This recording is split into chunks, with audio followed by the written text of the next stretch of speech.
Hi, Carolyn Hines here for So Here's What Happened I, podcast. Thank you so much for this project. It's an extremely difficult watch for like emotionally and mentally. Like I cried, especially in scenes from the first episode.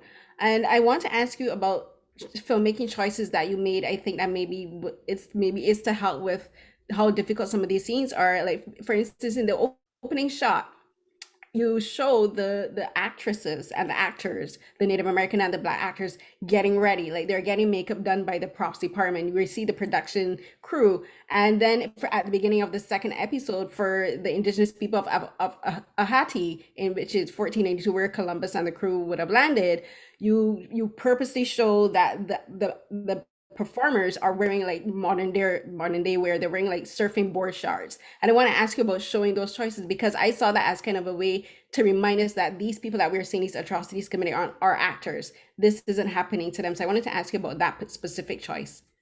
well, that's an interesting interpretation, and it's acceptable as well.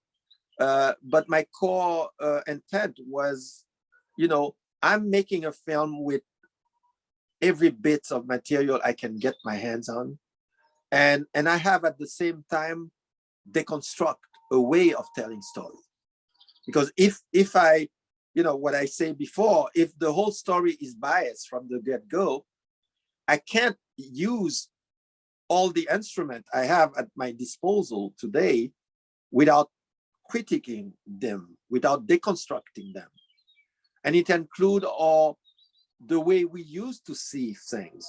It just to give you a concrete example, the scene of the native of Columbus, or in fact, it was not Columbus in that shot, it's another explorer coming, because there were many. Some of them died, and we don't know their story.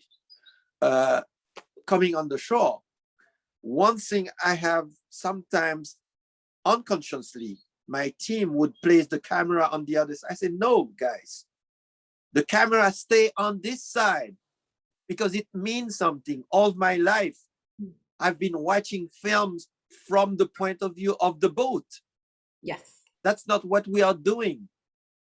But this is a perfect example how we are alienated in our heads. Hmm. And it takes a lot of energy to deconstruct everything, even the structure of this film. I had to invent a structure, because if I knew if I choose the third act, three act structure, I was dead in the picture, Hmm. because the response is already set up. So on every aspect, the choice of music, the choice of photos, how do I explain Africa during the colonial time? With what pictures? We were not there. We were not the one taking the pictures. So I have to make choices. I can't show victims, because it's showing them, it's like one voice said in the film, is making them victim a second time. So I have to make very strict choice of those photos. Mostly you will see I choose photo where the subject look at the camera, because in that second moment, there is something happening. There is a human being. It's not a victim. So it's on every layer of this film. It was important to always have that idea of deconstruction. And if I didn't have the image, I invented it. I filmed it, or I use drawings to do it. I use animation to convey to you much more than just an image, but a whole emotion level, to bring the audience, whoever it is, black, white, you have to feel what's going on, because that's the only way to understand that ground story, and the maps, why do I keep, those little dots coming from Africa going to the continent? I have to add times as a component of it. Otherwise, you don't just understand. It's just a graphic. So those are all the tools I use, or I reconceptualize, so that the story stayed human and emotional and organic. Talking about the history, I love how you go back all the way to the War of the Crusades, the 10th century, and coming forward about how the the theory and the ideology of race is a concept that is fairly new. It's only a few hundred years, and it was something that was created by white men. I remember when I read The History of White People by Nell Irving Painter. Like, I love how she talked about the concept of race and how white people as a race themselves determined which race was subpar and which race is subhuman, and you go into that really in depth.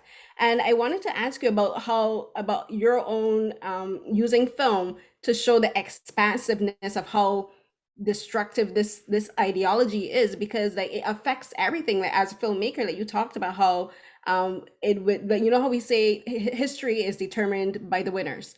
Like, what we know as history and what we know to be true and right is determined by the winners. But then, like as you mentioned, the Alamo, like the history of the Alamo wasn't written by the winners, it was written by the losers, but they just reconstructed and repackaged the story. Yeah. So could you just tell me about how you as a filmmaker are using your own films to deconstruct these myths and showing the actual history instead of the perception of what we've been told for so long?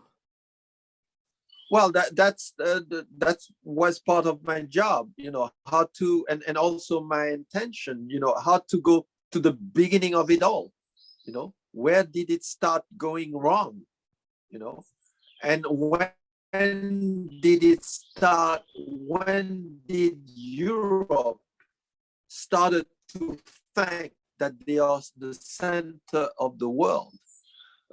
We had a discussion. I encourage you to watch the discussion we made at the Lincoln Center after the premiere of the film.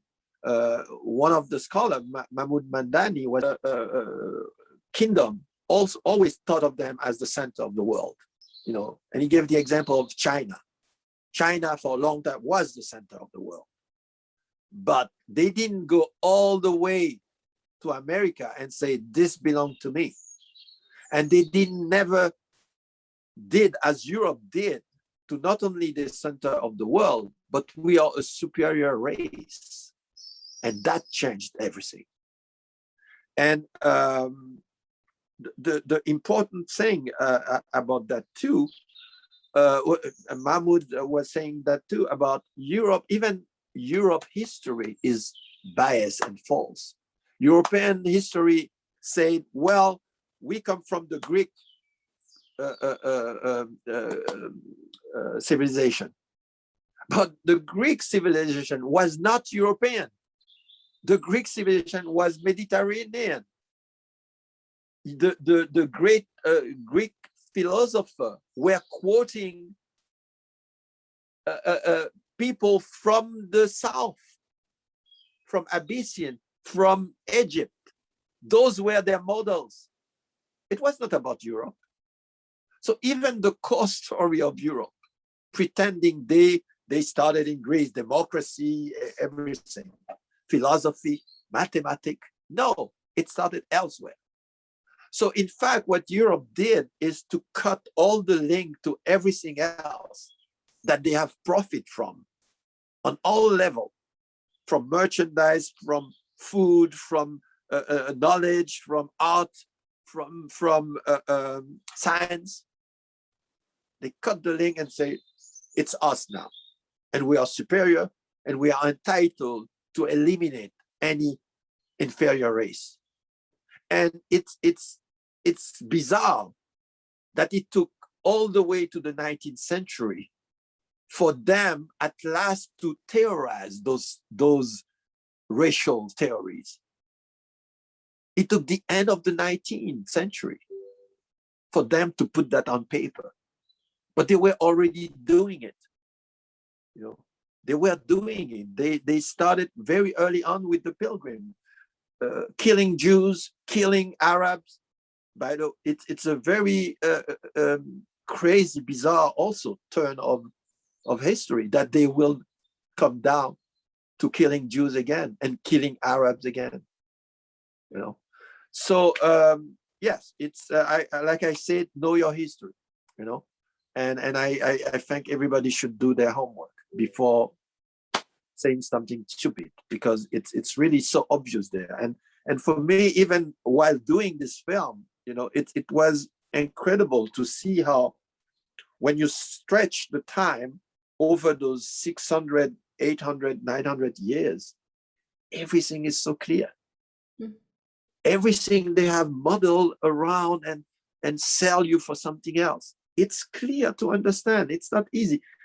If you show the film in any classroom and have a teacher explain each of the steps, any kid understand what did going on, what did goes on, and how we landed here, you know, into some make America great again. You know, when was it great? You know, when was it great? Is it when the Pilgrim arrived? Is it, I don't know, slavery, Jim Crow, today? Yeah, no, thank you so much. And yeah, I thought about China and the Middle East, about how they, when they talked about the world, they were only talking about their the Yes. continents of themselves. Whereas Europe, we're like, we're gonna go and spread our supremacy around the world and declare everything ours. But again, thank you so much for this project. I saw this and I thought of the series Enslaved that we covered earlier too. And like, it's really important that we have these kind of projects at this point in time, especially. Yeah, and you have to impose that point of view, because it's going to be attacked. I know the film. I don't care. It's there now. You should have prevented me doing it, but it's there. You can't take it away.